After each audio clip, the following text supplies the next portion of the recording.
I thought nothing could make my heart stop beating, until the woman sitting beside me in the taxi began describing my husband, every detail, every habit, without knowing I was his wife.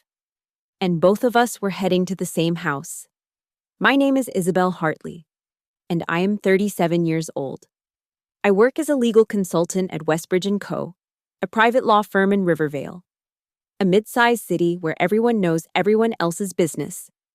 At least, I thought they did. Turns out, I was the only one who didn't know my own. My husband Nathan is 41, an independent interior architect who often works on projects in remote locations. He'd been spending more time lately at our cabin in Ashridge Hollow, a rural area about 2 hours from the city. The cabin was supposed to be our retreat, our sanctuary. We'd built it together with our own hands during the early years of our marriage, back when we still believed in forever. That Friday afternoon, I decided to surprise Nathan. Our marriage had been feeling strained lately, the kind of distance that creeps in so gradually you don't notice until you're living like polite strangers. I thought a spontaneous weekend visit might rekindle something between us. My car had other plans. 15 minutes into the drive, smoke began pouring from under the hood. I managed to pull over before the engine completely died, leaving me stranded on a country road with my overnight bag and a growing sense of frustration. The taxi ride was going to cost me nearly $200, but I was determined to reach the cabin before sunset. I wanted to see Nathan's face when I walked through the door, wanted to recapture that spark of surprise and joy that had been missing from our interactions. The driver, a weathered man named Bill, picked me up with a grunt and a nod. We'd been driving for about 30 minutes when he pulled over again. Got another fare heading the same direction, he explained, rolling down his window to speak to a woman standing by the roadside. You mind sharing the ride? I'll split the fare. I agreed, mostly because the reduced cost would ease the sting of this expensive surprise.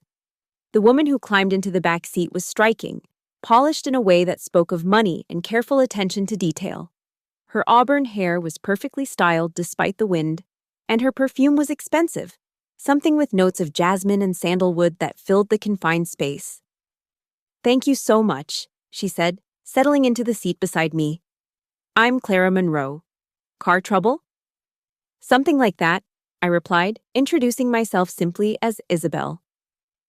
Heading to Ashridge Hollow? Yes, actually, my boyfriend has a place there, a cabin. Her voice carried the kind of warmth that comes from genuine happiness. He's an architect, works on these beautiful restoration projects. I'm surprising him for the weekend. Something cold began to form in my chest, but I pushed it down. Lots of people had cabins in Ashridge Hollow. Lots of men worked in architecture. That sounds lovely, I managed. Clara smiled, and I could see why any man would be charmed by her. She was beautiful in an effortless way, with bright blue eyes and a laugh that seemed to bubble up from somewhere genuinely joyful. He's been working so hard lately, she continued, gazing out the window at the passing landscape. Nathan, that's his name. He's been putting in such long hours on this current project. I thought he could use some company. The cold in my chest spread through my limbs. Nathan, an architect, a cabin in Ashridge Hollow. The coincidences were piling up too quickly to ignore. Nathan sounds like a dedicated man, I said carefully. Oh, he is. Sometimes I think he loves his work more than he loves me. She laughed, but there was a note of insecurity beneath it. Though he's been talking about making some big changes in his life, says he's ready for a fresh start. I kept my expression neutral, but my hands were clenched in my lap. What kind of changes? Well, he's been having some problems at home. His wife? Clara paused, glancing at me apologetically. Sorry, I don't mean to burden you with personal details. It's been weighing on him. Please, continue, I said quietly. She's been struggling with some emotional issues. Depression, he thinks. She's become very withdrawn, cold. He says she can't even bear to be touched anymore. Clara's voice carried genuine sympathy. And they've been trying to have children for years, but she can't conceive. It's been devastating for both of them, but especially for her. Nathan says the failure has broken something inside her. Each word felt like a physical blow. I had struggled with depression following our fertility issues. It was true. But I had never been cold to Nathan, never withdrawn from his touch. If anything, I had been the one reaching out, trying to bridge the growing gap between us. That must be difficult for both of them, I said. It is. But Nathan's finally ready to end things. He says he can't live in that kind of emotional wasteland anymore. He's planning to ask for a divorce after this weekend. Clara's voice brightened. He says he wants to start fresh, maybe even try for a family with someone who can actually give him children.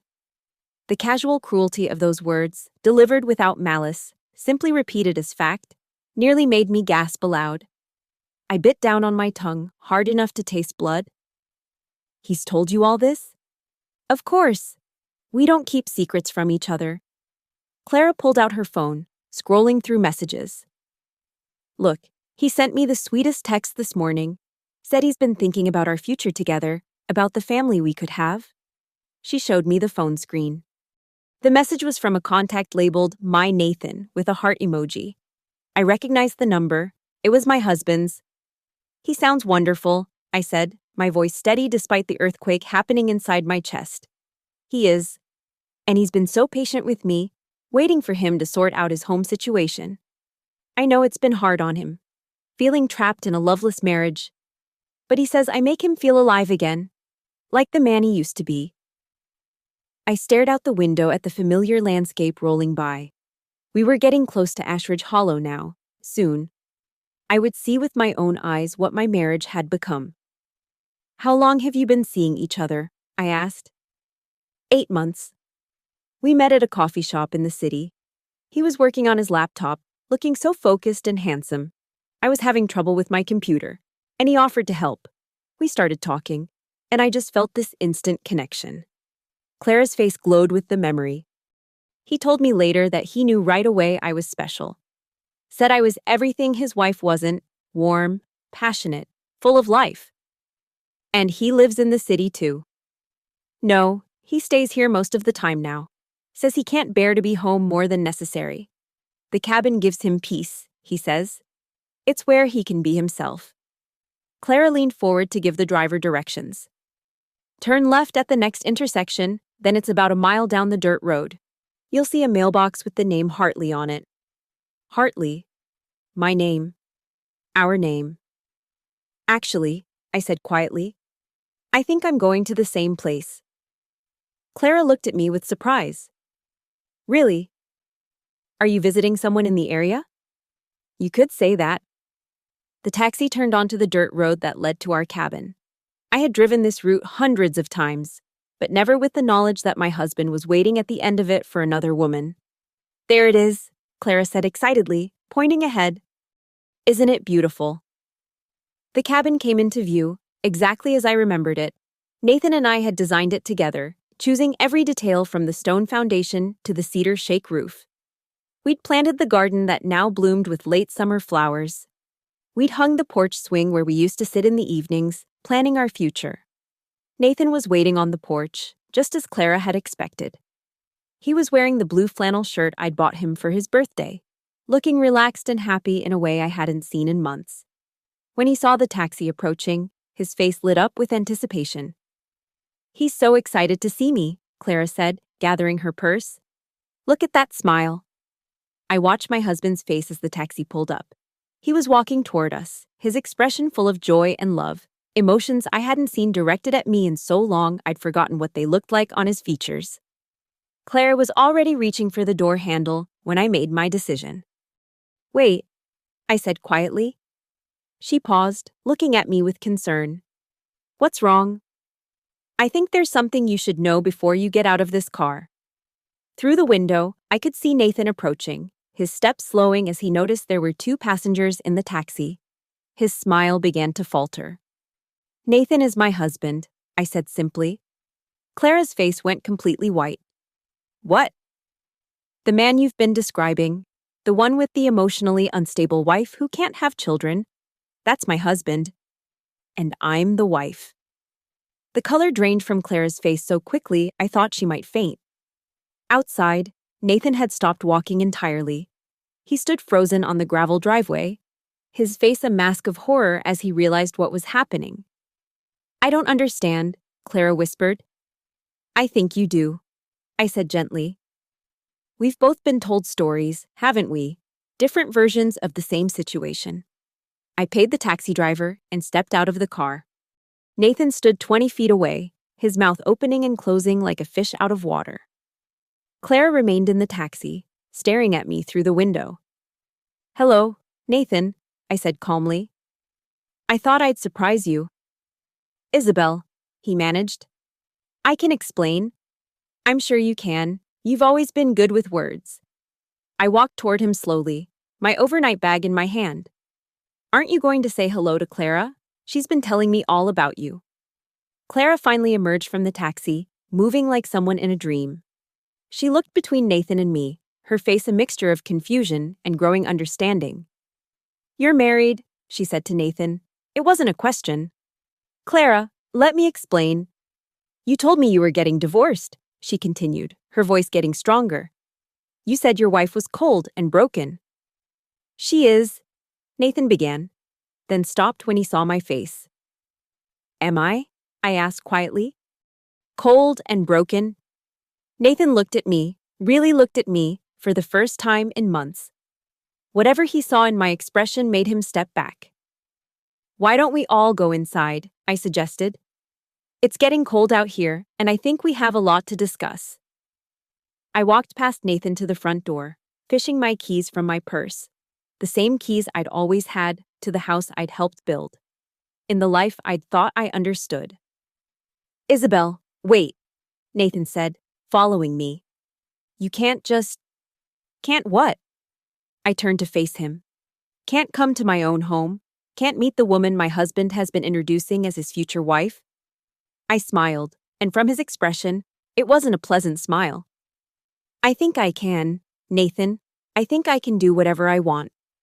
Inside, the cabin looked exactly as I remembered, but somehow foreign.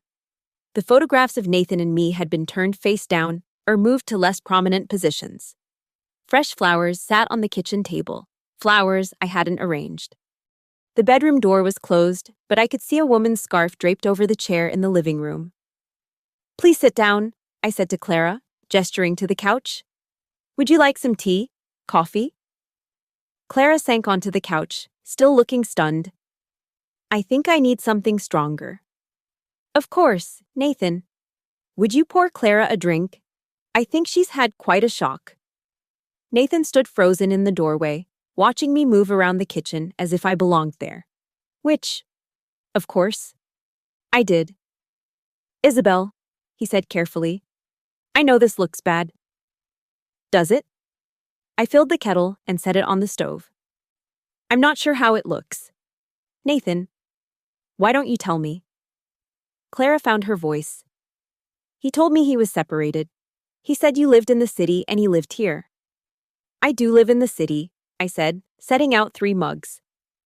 "But I also live here. This is my home too. Nathan and I built it together. Actually, didn't he tell you that?" From Clara's expression, he had not. "He told me it was his retreat," Clara said quietly. "His sanctuary from a difficult marriage." "It was supposed to be our retreat," I corrected. "Our sanctuary. We planned it during our honeymoon. We broke ground on our 5th anniversary."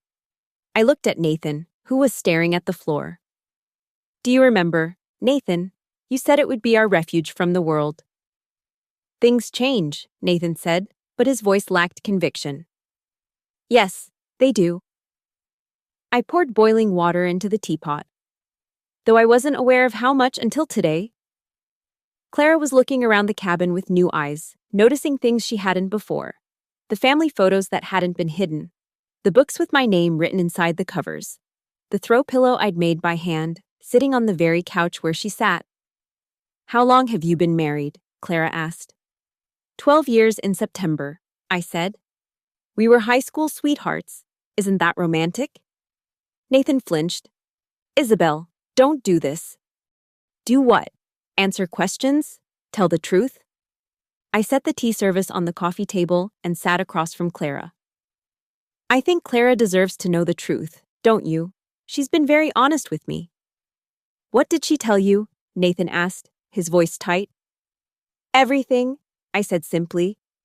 About how unhappy you are, about how cold and broken I am, about how you can't wait to start fresh with someone who can give you children. I poured tea into Clara's mug. About how you've been planning to ask for a divorce. Clara's hand shook as she reached for her tea. He said you couldn't have children. That's true, I said calmly. We've been trying for years. It's been very difficult for both of us. He said it broke you, Clara continued, her voice barely above a whisper. Did it?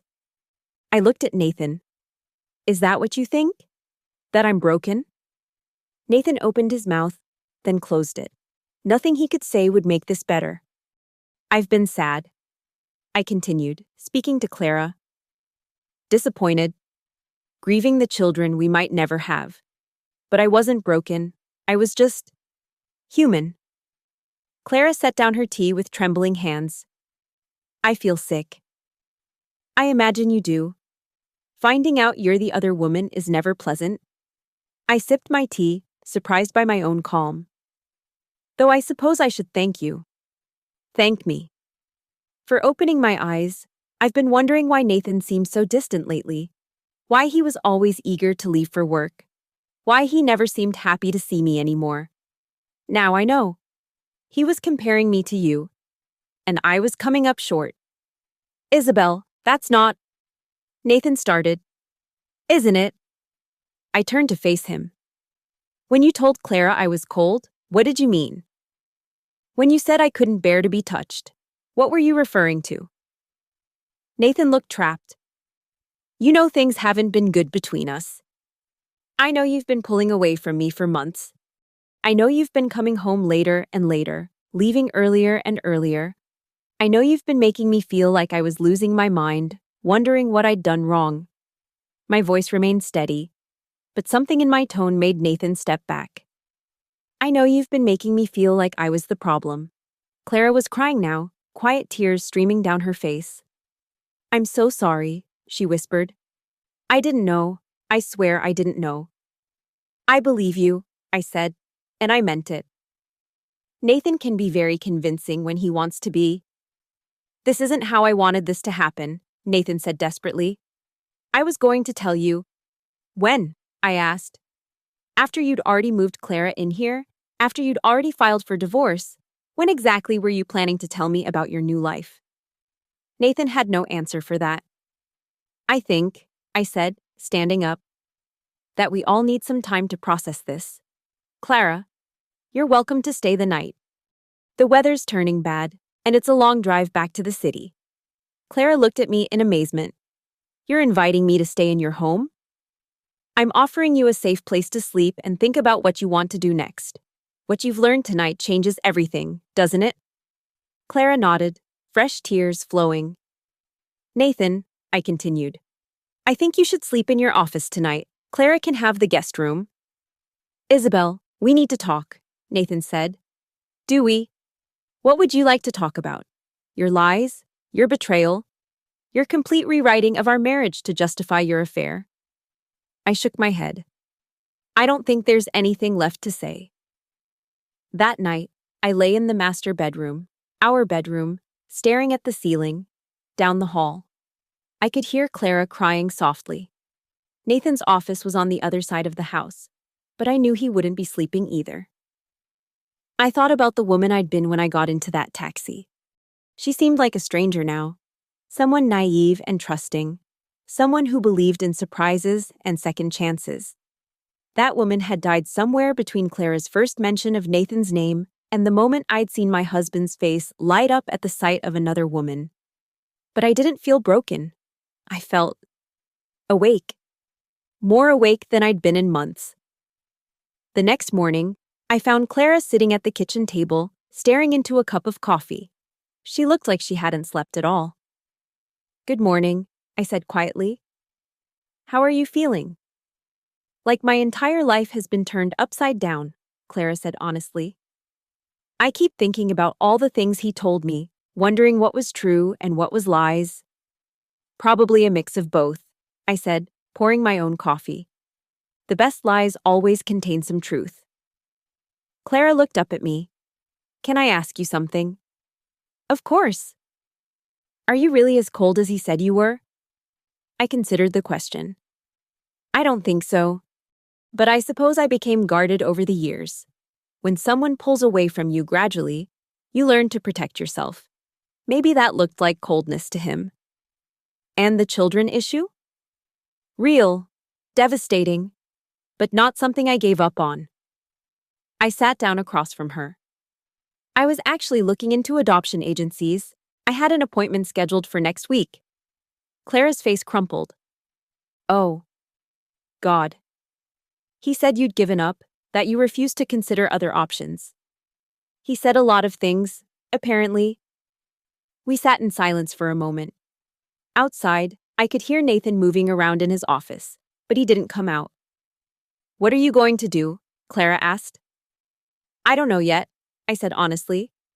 What about you? I can't be with someone who would do this, who would lie like this. Clara wiped her eyes. I loved him. I really thought we had something special. Maybe you did. Maybe he genuinely cared about you.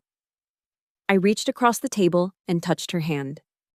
That doesn't make what he did right, but it doesn't mean your feelings weren't real. Clara squeezed my hand. Why are you being so kind to me? Because you're not the villain here, I said simply. You were lied to, just like I was. You were used, just like I was. Why should I be angry at you? Most women would be. Most women haven't spent the night thinking about all the ways their marriage has been a lie for the past 8 months. I stood up. I need to take you back to the city. I have some things to figure out. An hour later, Clara and I were in my rental car, driving away from the cabin. Nathan had tried to stop us, had demanded we stay so he could explain, but I'd simply told him there was nothing left to explain. What will you tell him? Clara asked as we drove. Nothing, I said. I'm done talking to Nathan. My lawyer can handle any necessary communication from now on. You're getting divorced? I'm getting free, I said. There's a difference. I dropped Clara off at her apartment building in the city. Before she got out of the car, she turned to me. I'm sorry, she said again. For everything. For believing his lies. For being part of destroying your marriage. For... Clara, I interrupted. You didn't destroy my marriage. Nathan did that all by himself. You were just the excuse he used. She nodded, tears in her eyes. If you ever need anything, if you ever want to talk. I know it sounds crazy, but I'd like to be your friend, if you'll have me. I'd like that too, I said, and meant it. When I got home to my apartment in the city, I found Nathan's clothes neatly packed in suitcases by the door. I'd done it that morning before leaving for the cabin, in what felt like another lifetime. There was a note on top of the largest suitcase. For when you come home. I called my lawyer that afternoon. By the end of the week, Nathan had been served with divorce papers. By the end of the month, he'd moved out of the city entirely. I kept the cabin. During the divorce proceedings, Nathan tried to argue that it should be sold, that it held too many memories for either of us to enjoy it. But I fought for it. I wanted to keep the place where I'd learned the truth about my marriage, where I'd discovered I was stronger than I'd ever imagined. Clara and I did become friends. It took time. And it was strange at first, but we found common ground in our shared experience of Nathan's deception. She was the only person who understood what it felt like to realize that someone you loved had been lying to you with every breath. 6 months after that taxi ride, I was sitting on the porch of the cabin, watching the sun set over the mountains. The place felt different now, not haunted by betrayal, but reclaimed by honesty. I'd had the master bedroom redecorated, had moved the furniture around, had hung new pictures on the walls. It was still the same cabin Nathan and I had built together, but now it was mine alone. My phone buzzed with a text from Clara. How's your weekend at the cabin? Peaceful, I hope. I smiled as I typed back, perfect, just me, a good book, and all the truth I can handle. She sent back a laughing emoji, followed by, "Save room for one more truth seeker. I could use a weekend in the mountains." "Always," I replied. "Bring wine." As I sat there, watching the last light fade from the sky, I thought about the woman who'd gotten into that taxi almost a year ago. She'd been looking for a way to save her marriage, desperate to reconnect with a husband who'd already left her behind. She thought she was broken, thought she was the problem, thought she needed to try harder to be worthy of love. That woman was gone now, and I didn't miss her. In her place was someone who knew her own worth, who understood that love shouldn't require you to diminish yourself, who recognized that sometimes the most loving thing you can do is let someone go. I'd learned that revenge isn't about destroying the person who hurt you. It's about refusing to let them destroy you. It's about taking back your power, your narrative, your life. Nathan had wanted to rewrite our story, to make me the villain so he could be the hero of his own tale. But I'd taken the pen from his hands and written my own ending. Not the ending I'd planned, but the one I deserved. The cabin was quiet around me, peaceful in a way it had never been when Nathan and I lived here together. There was no tension, no unspoken resentment, no careful navigation of someone else's moods and deceptions. There was just me, and the truth, and the slowly healing pieces of a life I was rebuilding exactly as I wanted it. I raised my glass of wine to the darkening sky, to the mountains that had witnessed my marriage's beginning and end, to the woman in the taxi who'd inadvertently set me free. "Thank you," I said aloud, though I wasn't sure who I was thanking. Maybe Clara, for her unwitting honesty. Maybe Nathan, for showing me who he really was. Maybe myself, for having the courage to see the truth and act on it. The mountains didn't answer, but they didn't need to. The silence was enough.